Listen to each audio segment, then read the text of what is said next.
You think it's warm, baby? It's all hot. Yeah. Okay. I'll taste it. Namaste, everyone. Thank you for being here with me today. Hope you're feeling good. Yesterday, I felt really good. Today, I'm a little tired. But I think I was going on adrenaline yesterday. I went to the Rolling Stones concert Saturday night. Sleep deprived from that, and then I literally taught all day yesterday. So I think it's finally catching up with me this morning. But we're still going to be active. We're still going to move. We're not going to be too crazy because it's gentle. We are going to be using a strap in 2 blocks. So make sure you have those items. And then something that I want us to begin reviewing, starting this week and moving through the next 5 weeks, are the Kleshas. We just did a whole series based on the chakras, the energetic anatomy, where the vortexes are in the body that govern things physically, spiritually, emotionally, and mentally. Now we're going to break down something in the Yoga Sutras called Kleshas. And the Kleshas in the yogic tradition are 5 categories in which you could place your suffering.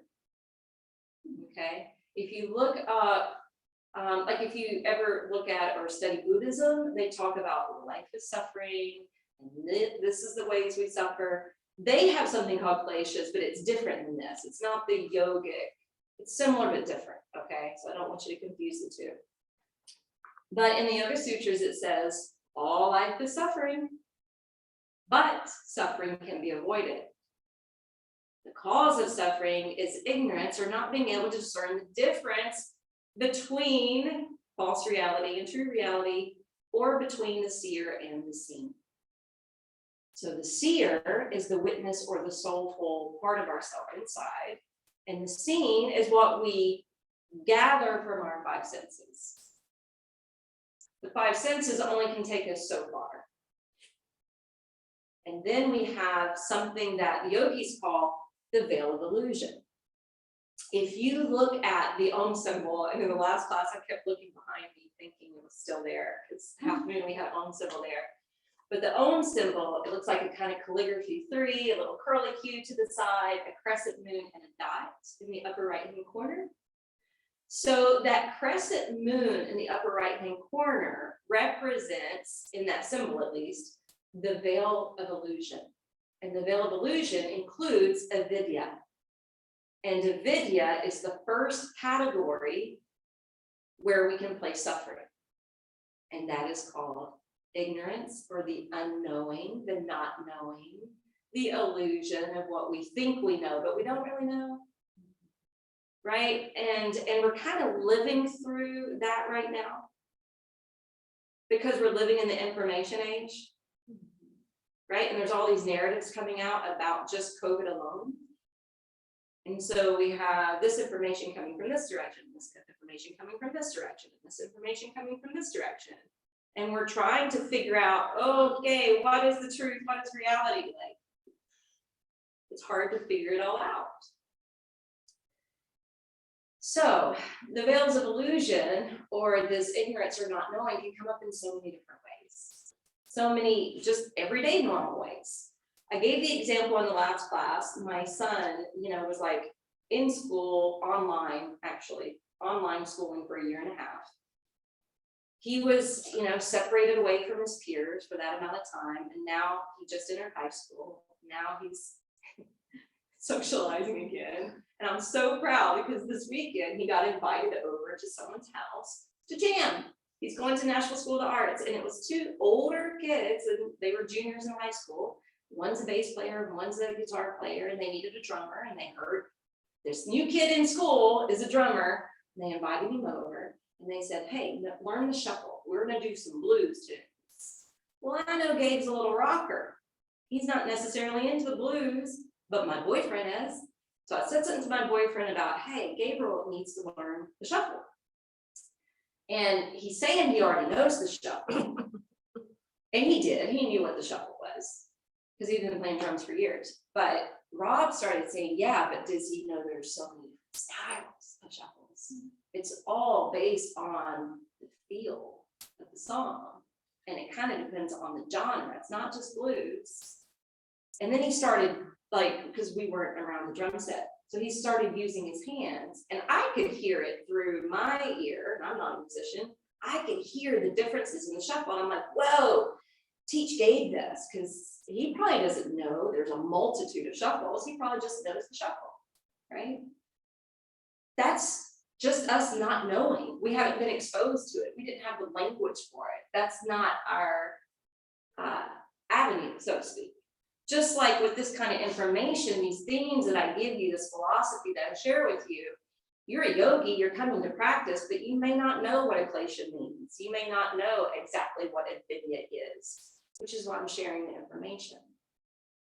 Beth could tell us all about oil painting. That's her expertise. Marianne could tell us all about writing. That's her expertise.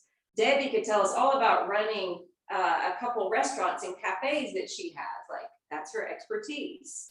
I know your family had a business with propane. Like, I don't know anything about that. So ignorance is basically not knowing. Ignorance doesn't mean stupid. It's totally different. What do we not know?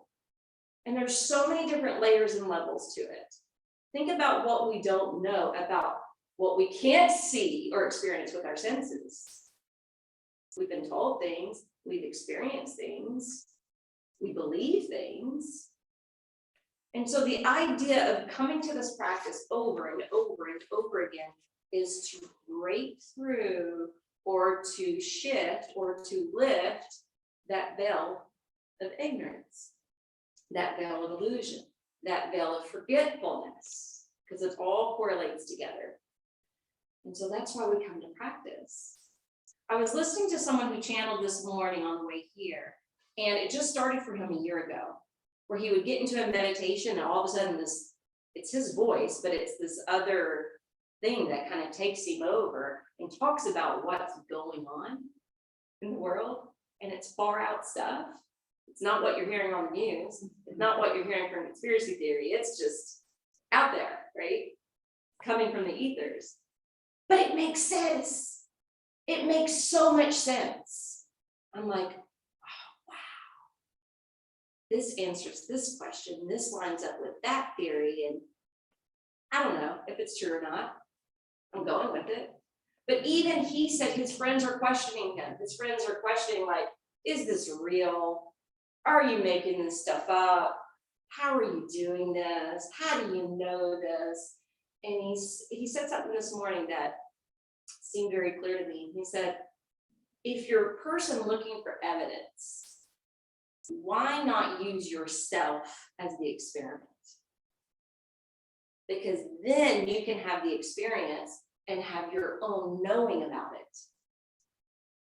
And so that's why we come into this practice, so that we can drop in and figure out what is our inner experience? What is that inner knowing revealing to us? And it may be unique to every person. It may be completely coming together as a whole. So that's what avidya is. That's what we're going to be talking about this week in all my classes. We'll look at it from a different angle on Wednesday. But that's the intention for the practice. The other thing that I want to share with you, I shared a photograph with the last group, and it was a meme that popped up. And it's so true. Before I tell you what the meme is, there used to be this beautiful woman in town. Her husband was a photographer. She was an ex-dancer. They moved out to the farm, if you know where the farm is. And the pictures that she would post were just gorgeous. She's a beautiful woman anyway. And I said something to her one day about it, and she just smiled and she said, photoshopping. Yeah. And she was like, that's how it's done. And I'm like, no, you're beautiful anyway. I don't think it's photoshopping. But she was like claiming, no, it's photoshopping. Like, it's an illusion. Basically, she was saying, it's an illusion. I'm using technology to take the wrinkles away. I'm using technology to make my eyes bigger or brighter. I'm using technology to make my skin look clear, right? We know this exists, especially as women. But some new tech, my boyfriend showed me this morning. Let me see if he didn't text me back, because I texted him to say, what was that technology again? He just showed it to me this morning. And he had read an article, and then he went and found a video about it. And it's this new technology that they've already been using in Hollywood that's now available to the masses. And it could be used for some pretty bad stuff. I mean, it already has been used poorly with celebrities, because what they do is they take a face off a celebrity and they'll put it into a porn video, right? Of someone that kind of matches their body type. And so you might come across that video and you think, oh, this is your celebrity crush or whatever. And it's a total illusion, right? Now they're using it for parodies on TikTok. And so they were interviewing a guy who did this with Tom Cruise. They used a Tom Cruise lookalike, and they had him in the kitchen cooking for one of the parodies. And they had him playing the guitar and singing in another parody. It's not Tom Cruise at all. It's totally fake. And they were saying in the article that Rob was reading that Russia is already using this technology to manipulate the media, to manipulate our minds. And then Rob and I's conversation was like, well, what's going on in places like Korea and China where they control everything? Are they using that technology? And it's just kind of wild. But this is why we need to be more conscientious of the fact that we do have this veil of forgetfulness, this veil of ignorance, and this veil of illusion that we're always up against. And we have to figure out, is it real? Okay, so we're gonna start, actually, let's start seated today. Let's sit on the edge of the bolster. It just feels better for the back. And we'll sit up nice and tall. Oh, the meme that I was gonna show you. And I'm gonna show you on my own body, okay? So the meme was, it was a person, okay, I'm gonna suck it in and up. The meme was a person with their photograph taken for Instagram, right? They had everything tucked in, looking a certain way, in a certain posture. And the other picture was reality, right? This is reality. Instagram worthy, right? It's an illusion. Okay, all right, you got the picture. All right, let's sit up nice and tall. Close the eyes.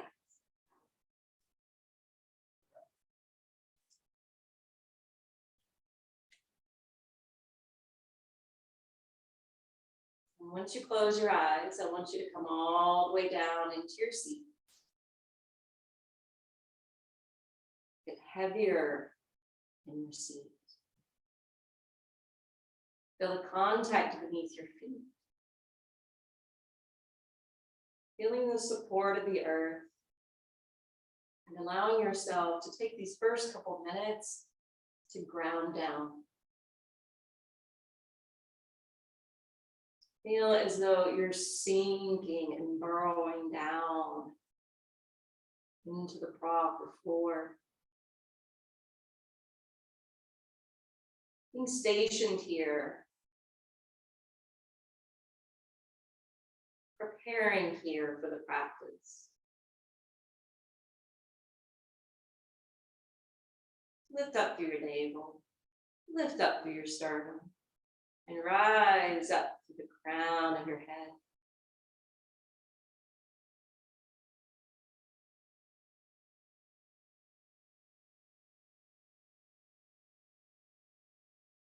Gaze into your mind's eye, as if you were looking off into the distance towards the mountaintop.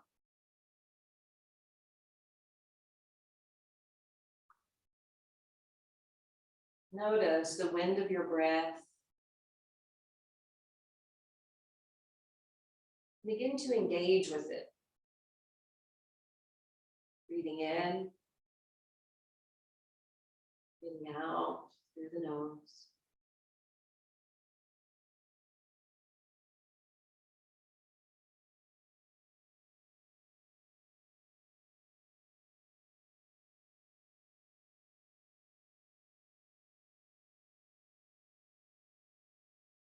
Letting the breath be a source of renewal, rejuvenation for your mind and body. But remembering not to just get stuck on the mind and the body. To take it beyond that towards the seer and the seen. Connecting to your inner witness. And connecting to what you're observing from the inside out.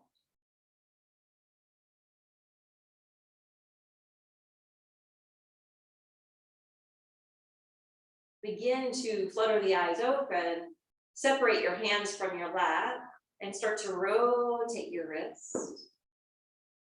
And you're eventually allowing the arms to lift.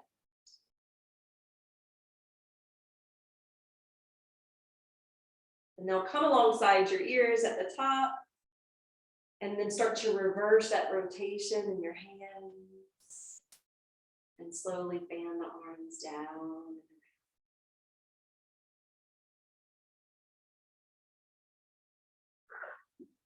Good. Now circle or cross rather your left arm underneath your right.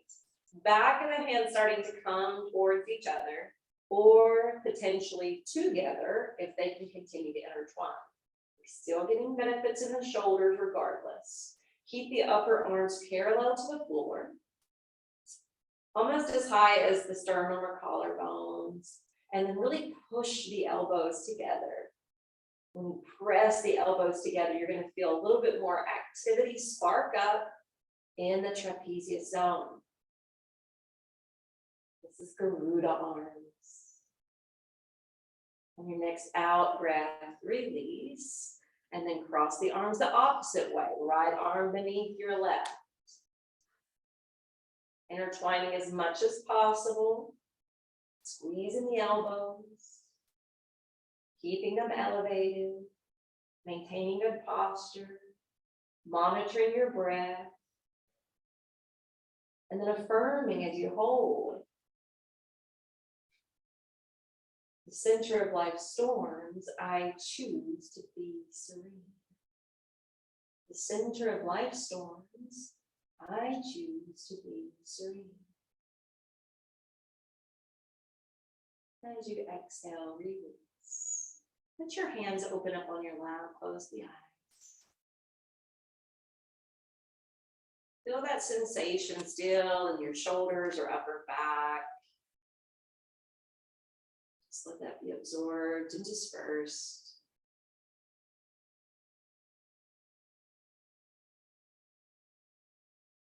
And open up your eyes.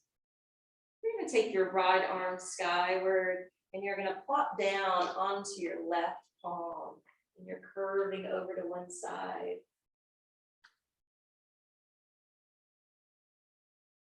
Stay rooted through the right side of your seat instead of allowing it to pick up. It's that rooting and the leaning that's going to give you the extra extension. Take a full deep breath in.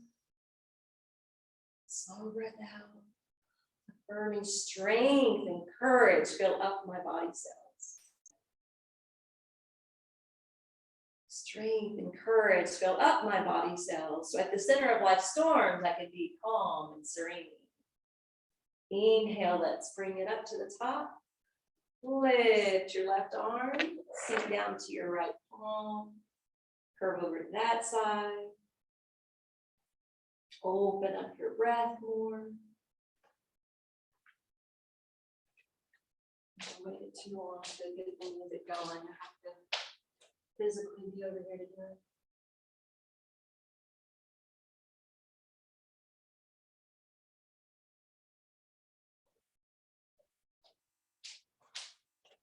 Strength and courage fill up my body cells. When you're ready, inhale, bring it all the way back up to the top. And come away from your bolster, sit down on the floor.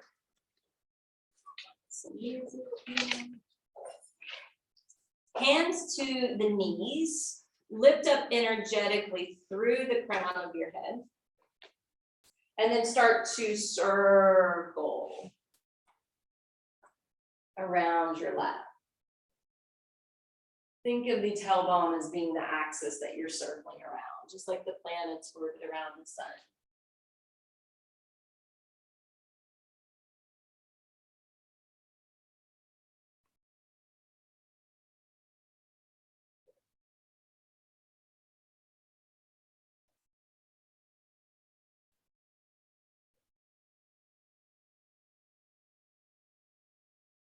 So I've heard, and you may have heard of this other technology that was previewed in Star Wars. Do you remember a long time ago in Star Wars, like the old 70s versions, where R2-D2 like came out with like this hologram of Princess Leia going, help, we need you. You're our only hope, right? So there's this, and I don't know if it's conspiracy theory or not, but it's good to know about, because we could be led on that path of illusion if we're on that trajectory. I forgot what it's called. Some of you may know. Something that's some conspiracy that the government's been planning on, sending out some big hologram of, a UFO in the sky to create panic and fear.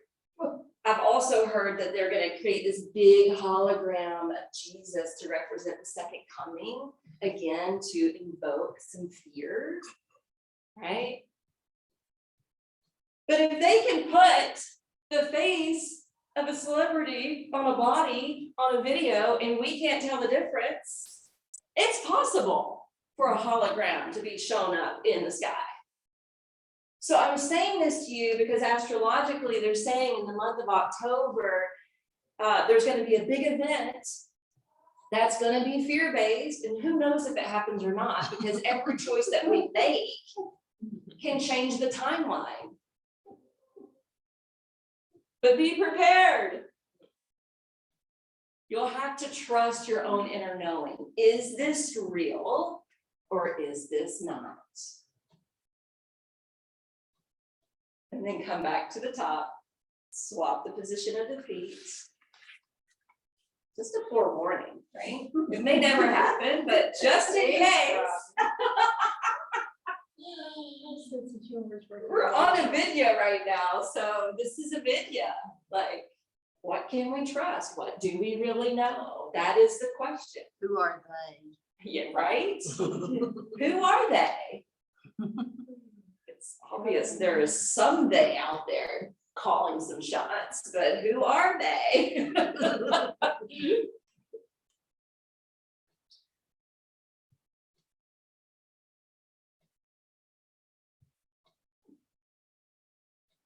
Breaking through the tension that may be held in the low back, in the hips or the waist.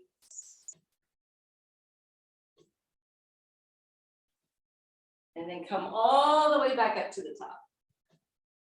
All right, flip your hands and notice and feel now. So often we just move on to the next pose and we don't take time to just check in to see, well, what is this doing for me? What has this been doing? Can you feel the results? Tapping into this feeling, this knowing, helps to break through some of the veils, even if it's at this subtle level. And then open the eyes. We're going to grab the strap and we're going to come to stand. When you come up to stand, ground your feet, broaden the feet, spread out the toes. Lodge them down into the ground so that your legs are really secure and flat, and the muscles are contracting, coming close to the bone. You're going to hold the strap just about shoulder distance apart, and you're going to lift your arms up energetically.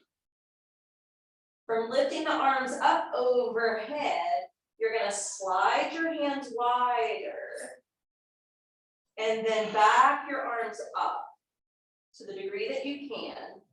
And see if it's possible to slide the hands wide enough to get the strap just behind your shoulders. And it's okay if you need to not have the strap folded in half if you need a wider distance. But I want you to feel the connective tissues that bring the arms to connect to the chest. This is what we're opening up. Breathe into that area. Place the importance on the inhalations here.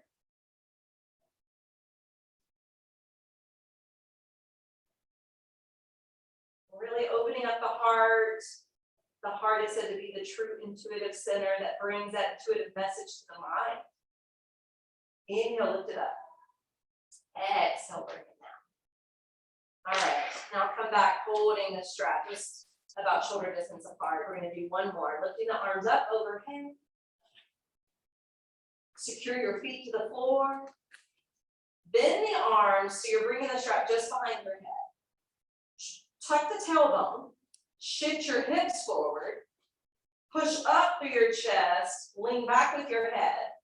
And then push up and out with your arms. Up and out, up and out, up and out until they're straight. Gazing up towards the ceiling panel. Again, emphasizing your inhalations, bringing vibrancy, vitality to the front side of the body, so our inner body is bright. Come all the way back up. And then release. All right, we're going to set that strap to the side, and you're going to want your blocks at the front side.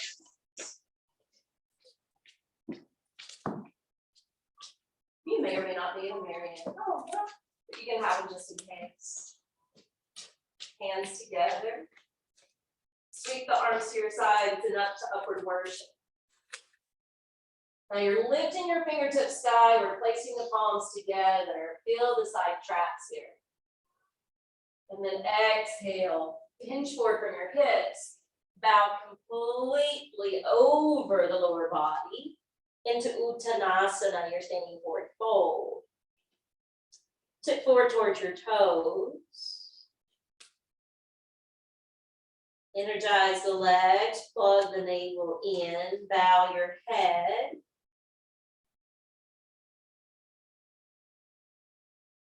Firm in here, nothing and no one on this earth can hold me down or back, not even that veil of illusion that holds avidya, ignorance, and forgetfulness. Inhale, come halfway up, slide your hands up the legs. Lengthen out through the crown of the head, look forward with your eyes, and exhale, spill right back over and down. Try to drive the heart a little lower towards your knees and chins. Nod your head, yes. Yes, for trusting our inner compass, our inner knowing. Yes, for breaking through the veil so that we have a clear understanding of what reality really is. Inhale, plug the feet down into the floor, sweep the arms up. And exhale, bring hands back home to the heart. All right, we're going to take the hands to the hips. And we're going to bring the left foot kind of under the pubic bone. And cross the right foot over to the other side. Yes. Now, both feet are kind of equally distributing the weight here. But when we lift and start to hinge forward and fold, we're going to use the blocks to stack the hands on initially. And we're going to buckle the arms if we have that availability and flexibility to go lower. And then if you're testing the waters here, you may find that you don't need the blocks at all. So if you don't, then you can step them to the side, use your hands instead. But we're shifting more of the weight to the inside of the left foot. And bowing down towards the lower body, just like we did at Uttanasana.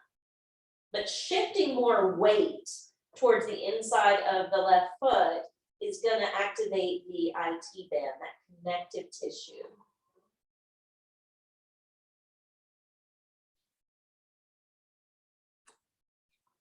Now that correlates back to the gallbladder meridian according to Chinese medicine.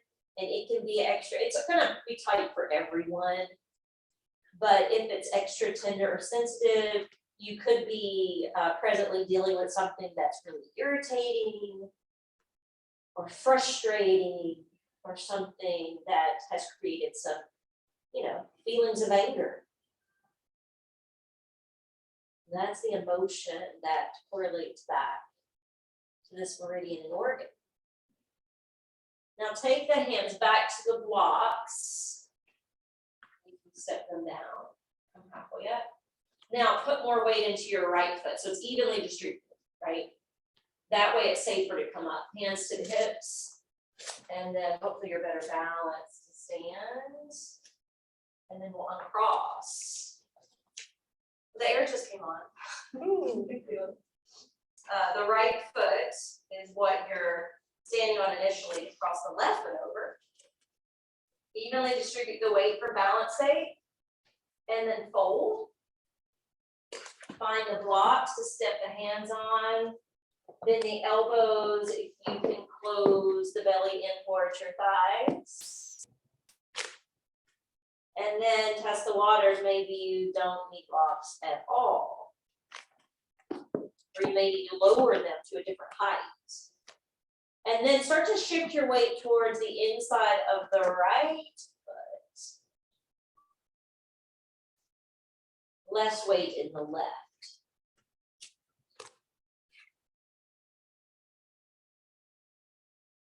Obviously, breathe. Every inhale is bringing in that state of renewal. Every exhale is helping to send something away. It's not just carbon dioxide. It's not just any pollutants that have been trapped in the lungs. We can actually release pent-up emotions. We can release tension and stress that we've been holding.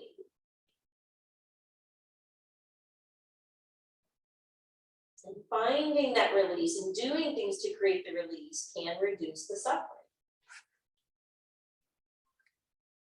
Inhale, bring the hands back to the blocks. Put a little weight into that left foot again. Hands to the waist and come back up to stand. Awesome. Uncross the ankles. Bring your hands to prayer. Sweep the arms to your sides and straight up alongside the face. Keeping the hands apart. Exhale, swan dive forward and place the hands again to the blocks. The blocks are ahead of the toes. Find what works for you at the level that'll give you what you need. And you're going to bend your left knee, keeping the heel on the floor. So the left knee has a deep bend and the right leg stays straight.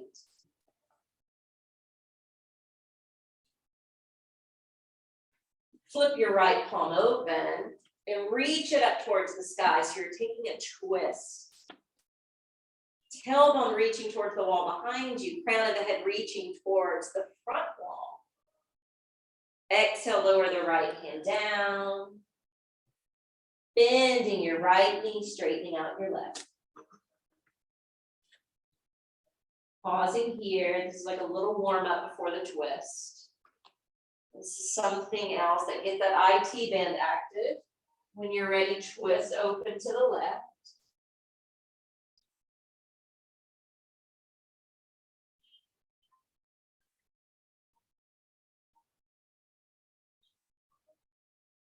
Exhale, lower the hand down. Good, bring the blocks more or less alongside the feet at this point and step back with your left foot. So you're in a lunge with the front knee aligning right over the ankle, the back thigh is lifting upward. You're going to slowly take the weight out of your hands, bring the spine up. Take the arms to the sides, palms open, and continue to lift them skyward. Crescent lunge. Feel the work in that iliopsoas muscle on the back leg. So the hip attaches to the trunk. And then bring the hand straight back down to the blocks. Offset your left foot, plant it down. Slowly bring the arms forward and up to warrior one. So when you're bringing it up to warrior one, notice if you get kind of stuck here. Is it possible to bring the spine so it's more vertical? Can you roll the pinkies in, spreading the upper back? Can you lift through the navel and tighten the left side of your glutes? Exhale, bring the hands back down, spin away from the back heel, wiggle the toes back, and then sink the knee to the floor. Once you sink the knee, untap the toes. Push back with your hips, flex the right foot, and you may have to walk the blocks back. You may be a person that doesn't do blocks at all, okay? So check in. And remember, just because you can doesn't always mean you should. So lift your right toes up.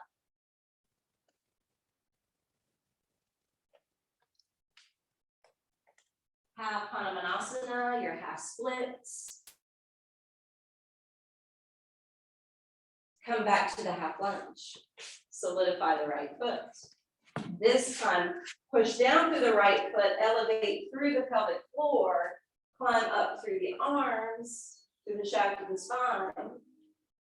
Exhale, hands together and resink the hips, surrendering and melting the pelvic floor back down towards the ground. Good. When you're ready, have the blocks there to help. Curl the back toes under, step it up to the front. Hands are going to come to the shins as you come to Ardha Uttanasana, and then exhale, flow back down.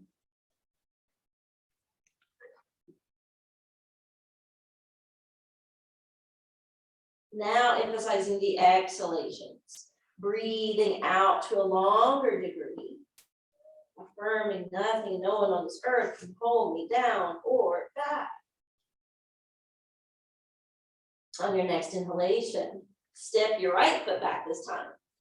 Use the blocks for stability. Lunge that front knee, be on the ball of the back foot. When you're ready, you're going to start to lift your arms up, away from the blocks, bring the trunk up. Open your palms, take the arms to the sides, and then up towards the sky.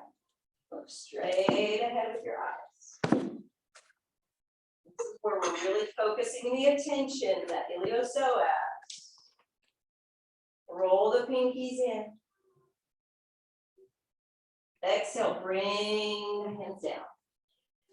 Offset your right foot, glue it to the floor, bring the arms forward this time. Hands face each other. Try to erect the spine. Draw up through the belly. Tighten the right side of your glutes.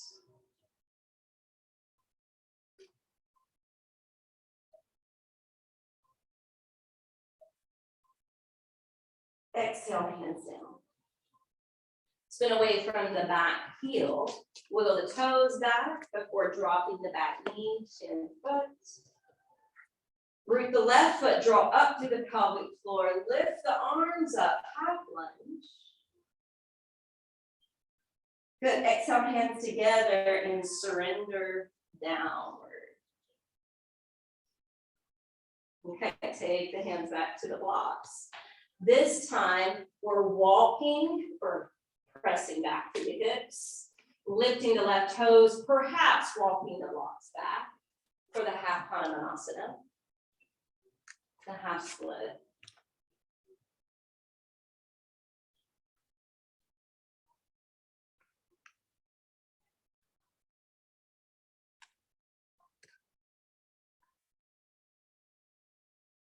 One more breath.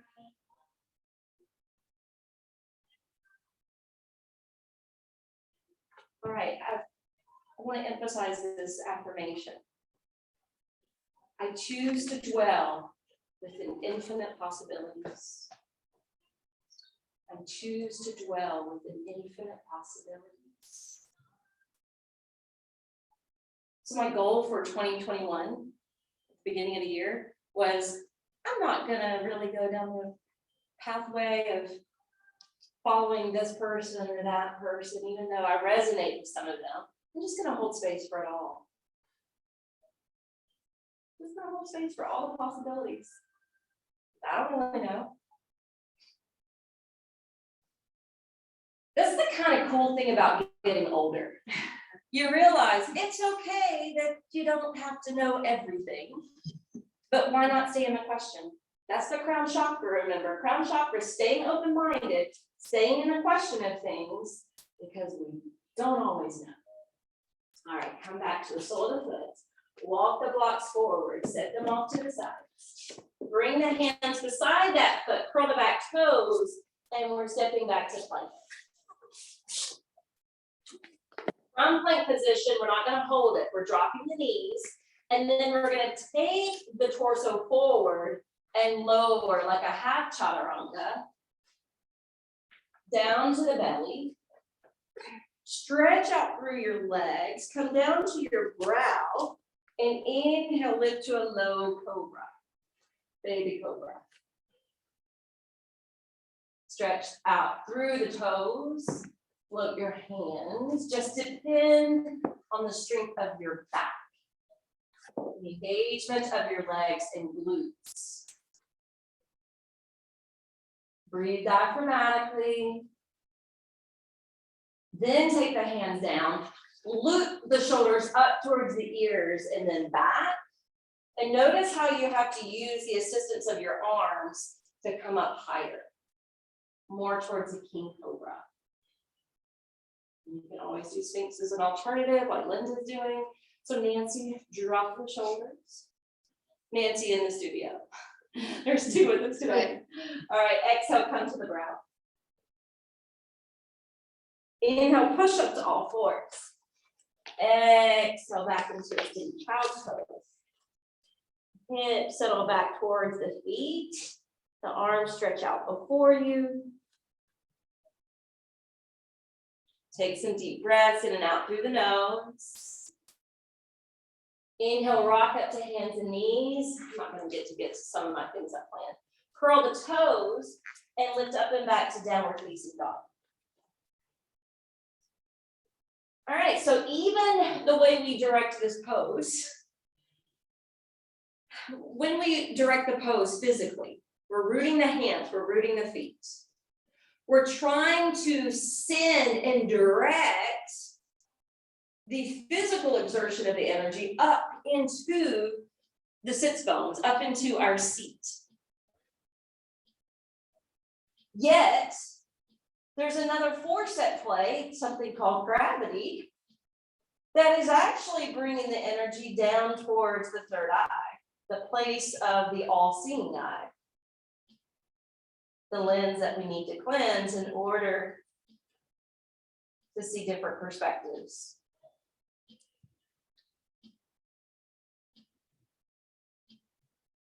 To become enlightened in those moments when we move from unknowing to knowing. Exhale, come down to the knees. All right, when you come down to the knees, we're going to come back down to the floor. I'm trying to think how I want you to be. I don't think it matters. I'm going to start with the right side so that you guys can see where I'm going, even though you're going to be going in a different direction. Okay. So your right shin is going to be in front, kind of like pigeon in a way. Your left heel's alongside your hip. Lift up and start to turn to your right. Yes. Now walk your hands out and come down to your forearms. Get a twist in. This is a variation of the wheel of life.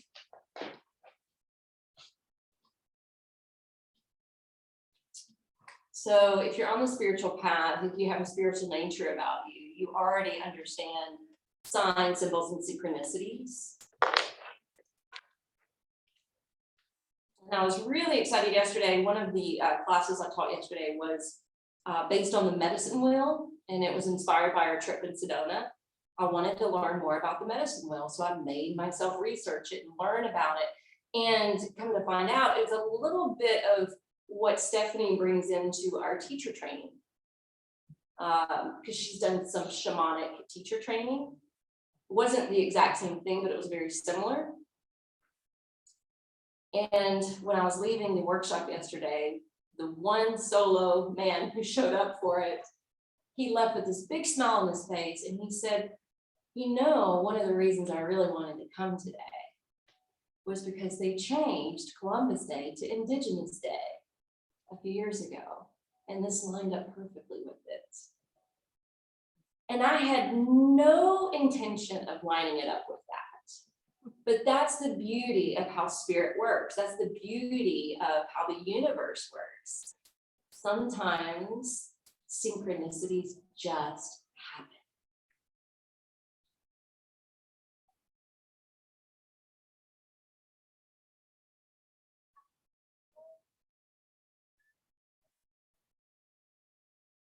Inhale, we're slowly gonna walk the hands back, bring it back into the self, sit up tall.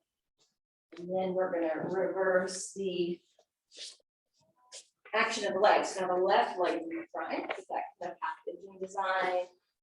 Right heel back, lift up energetically, start to twist to your left.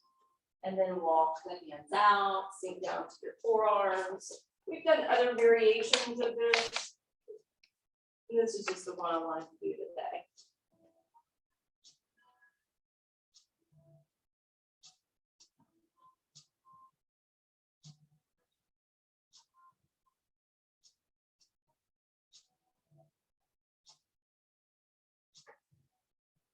So I'm gonna come back to the video.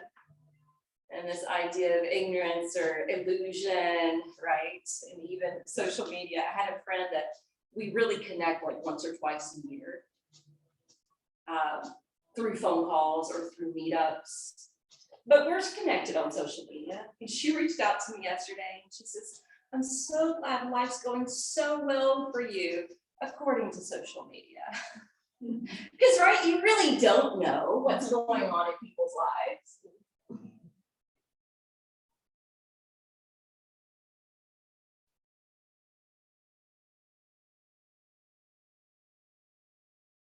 A video.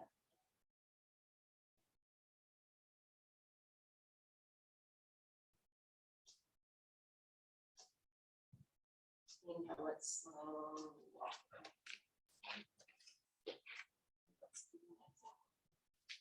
So I was going to actually give you a choice of your final inversion. You could do like Sarvangasana, which is shoulder stand. You could do plow, you could do bridge, you could do waterfall, you could do fish, right? So fish is this one. Shoulder stand is this one, plow is this one. But with it being gentle, you may just want to keep it gentle. So you may want, instead of doing an active bridge, you may just prefer this, which is awesome.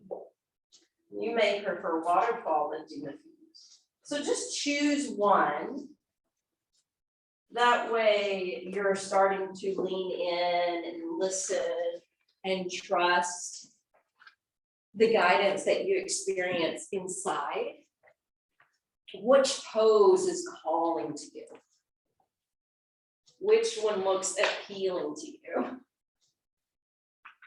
Think about your energy, think about where you are physically in your journey with yoga, your intention for being here today that may be separate and apart from the theme.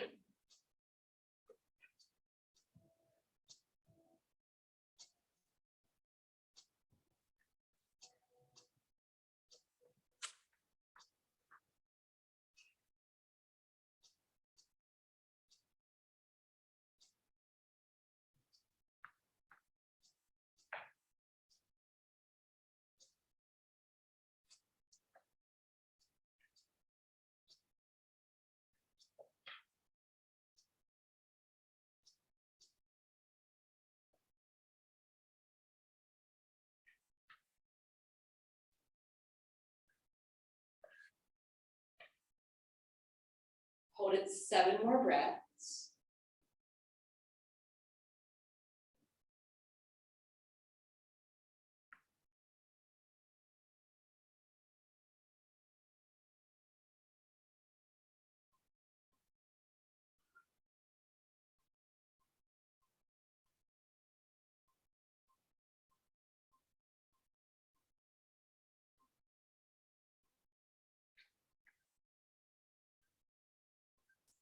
course, after you're 7,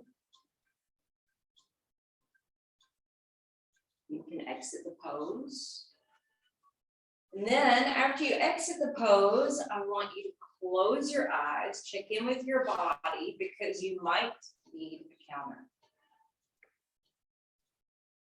All right, so for instance, sometimes out of shoulder stand, I feel good afterwards. I don't feel like I have to do a fish pose.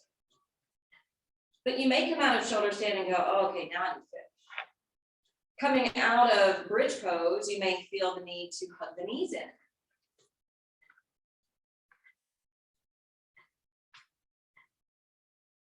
Just listen to your body, trust your inner guidance. Shut down the music. Now that you've done a counter pose, if it was needed, you're going to set up for Shavasana. And I'm going to actually guide you through a meditation. So if you prefer sitting for meditation, you can. Or you can sit. Or you don't like it. You can do either one. I was just going to suggest if you were going to sit, you could do back support and have the leg straight. But you can lie down too.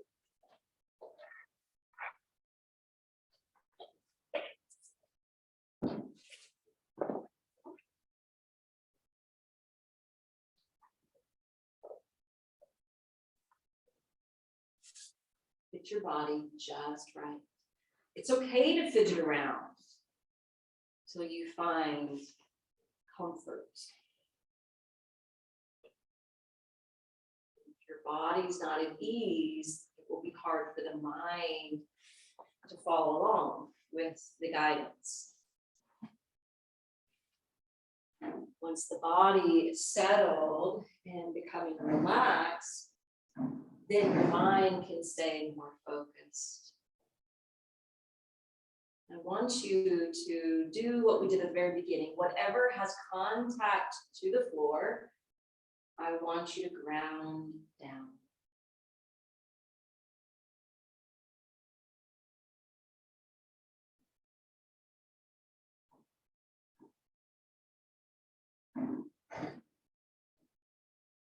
Try not to be disturbed or distracted by the trap. Roll down into your mat, feeling secure.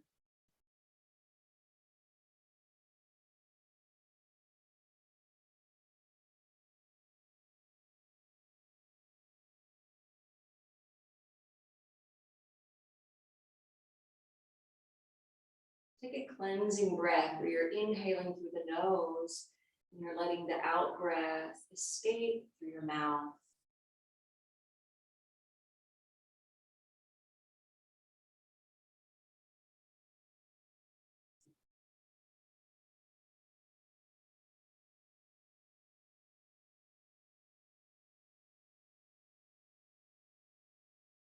I want you to gaze into your mind's eye as if you're looking towards the movie screen.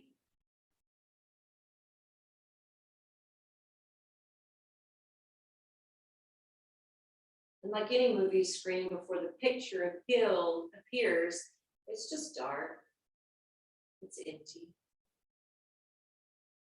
But we're going to create a picture.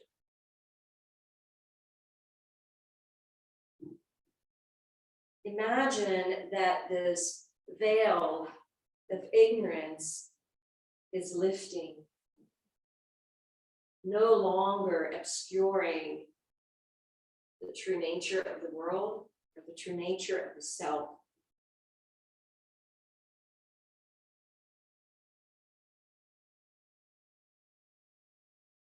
Imagine that the veil of forgetfulness is gone so that we remember our past, our purpose, and our power.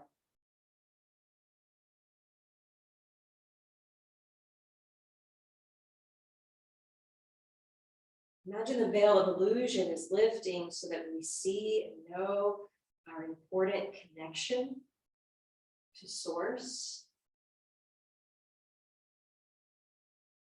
and the role that we play in this tapestry of life.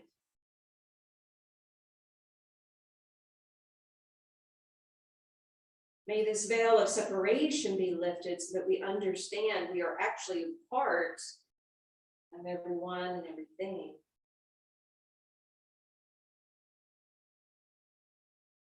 And if we're all interwoven and interconnected with Source, with the universe, we're going to create a new picture. So I want you to picture on that movie screen in your mind's eye a high vibrational timeline. Different from this past year, different from last week even.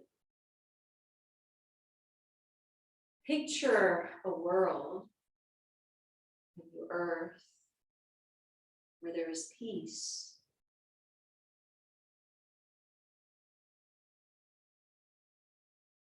Imagine that all of our leaders and officials are honest and true.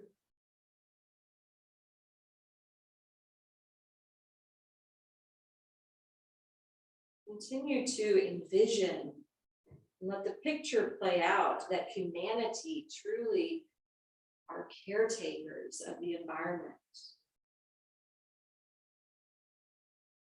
Envision this world being inclusive.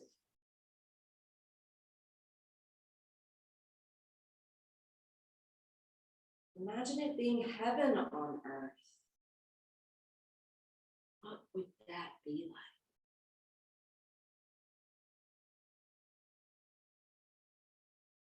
A type of utopia where everyone understands the world and their place in it.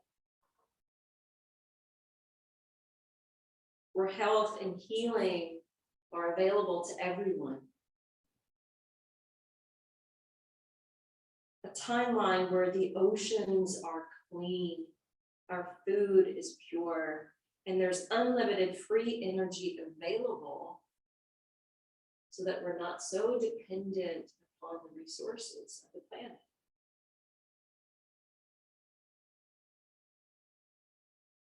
Picture on this screen green pastures, pristine mountains and lakes, an abundance of supplies available to meet every individual's needs.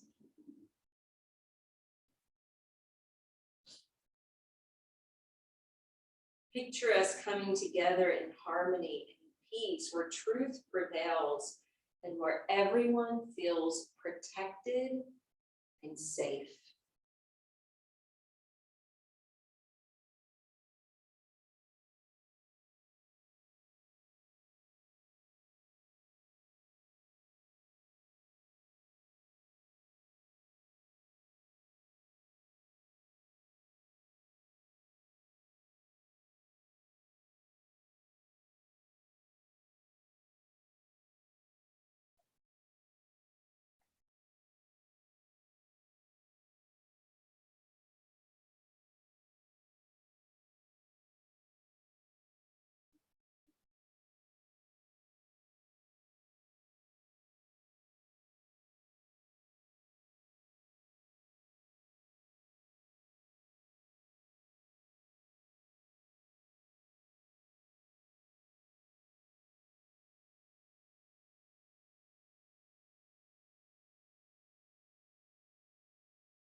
increase, you can take it.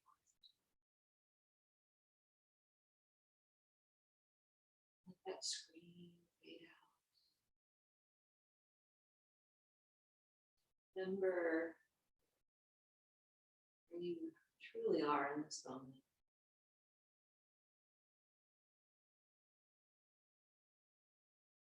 Recognizing we are co-creators of life. And everything begins with thought.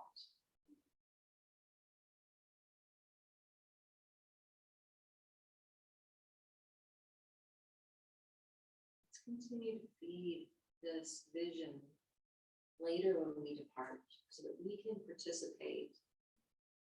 Part of the matrix is shifting us towards this type of world.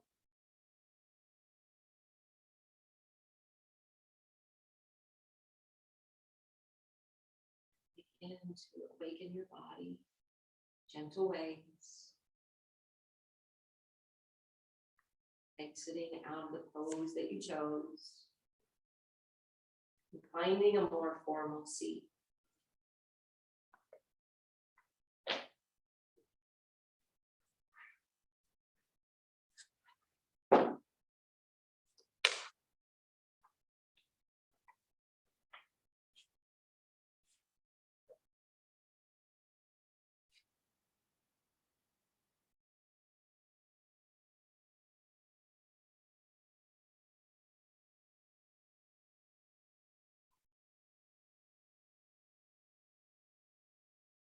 Continue to work with the video this week.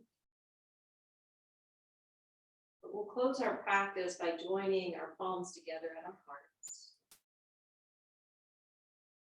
The light and the love within me honors and respectfully bows to the love and the light in each of you.